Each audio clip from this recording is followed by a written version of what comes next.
घर में शाम की पार्टी को लेकर काफी गहमागहमी थी।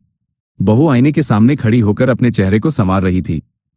जैसे ही उसने आखिरी बार अपनी लिपस्टिक ठीक की, उसने पीछे मुड़कर सहजता से अपनी सास से कहा, माँ जी, आज हमें एक बहुत जरूरी पार्टी में जाना है, इसलिए आप अपने खाने का इंतजाम खुद कर लीजिएगा। फ्रिज में सामान रखा है, आप बस बना लीजिएगा। बूढ़ी माँ ने रसोई के आधुनिक गैस चूल्हे की ओर एक असहाय नजर डाली और धीमी आवाज में बोली, बेटी, तुम तो जानती हो मुझे यह नया चूल्हा चलाना नहीं आता। उनकी बात अभी पूरी भी नहीं हुई थी कि उनका बेटा कमरे में दाखिल हुआ और बिना किसी संकोच के बोला, माँ, इतनी सी बात के लिए परेशान क्यों होती हैं? आज पास वाले मंदिर में भंडारा है, आप वहां चली जाइए, खाना भी मिल जाएगा और आपको अकेले घर में बोर भी नहीं होना पड़ेगा।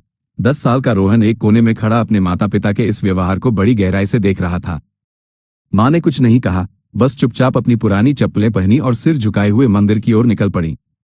उनकी उस खामोशी में एक गहरा दर्द और गरिमा छिपी थी।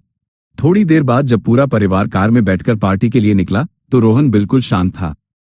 वो खिड़की के बाहर भागती सड़कों को देख रहा था, जैसे उसके दिमाग में कोई बड़ा गणित चल रहा हो।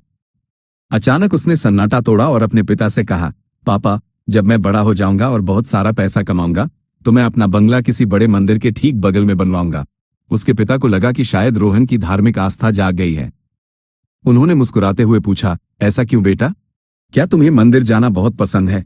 रोहन ने बड़ी मासूमियत लेकिन स्पष्टता के साथ जवाब दिया, नहीं पापा, ताकि जब मैं बड़ा हो जाऊं और मेरी पत्नी को किसी पार्टी में जाना हो तो मम्मी को दूर न जाना पड़े। वो बस घर के बगल वाले मंदिर में जाकर खाना खा सकें। मैं नहीं चाहता कि उन्हें बुढ़ापे में इतनी दूर पैदल चलना पड़े। रोहन के इन शब्दों ने उसके माता पिता के कलेजे को छलनी कर दिया। पिता को अपनी गलती का एहसास हुआ और उनके हाथ स्टीयरिंग पर कांपने लगे। उन्होंने तुरंत गाड़ी मोड़ी और तय किया कि वे घर वापस जाकर मां से हाथ जोड़कर माफी मांगेंगे और उन्हें ससम्मान अपने साथ लेकर जाएंगे। जब वे अपने अपार्टमेंट की 10वीं मंजिल पर पहुंचे तो उन्होंने देखा कि घर का मुख्य दरवाजा बंद था, लेकिन अंदर से तेज संगीत, ठहाकों और लोगों के बात करने का शोर आ रहा था। घबराते हुए बेटे ने घंटी बजाई।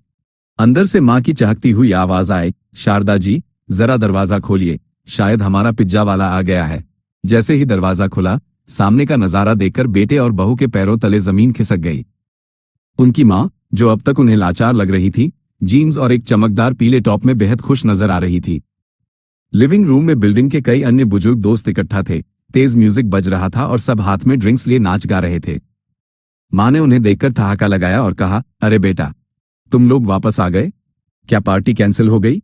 कोई बात नहीं, उदास मत हो, हमारे साथ शामिल हो जाओ। मैं अभी 3 पिज्जा और ऑर्डर कर देती हूँ।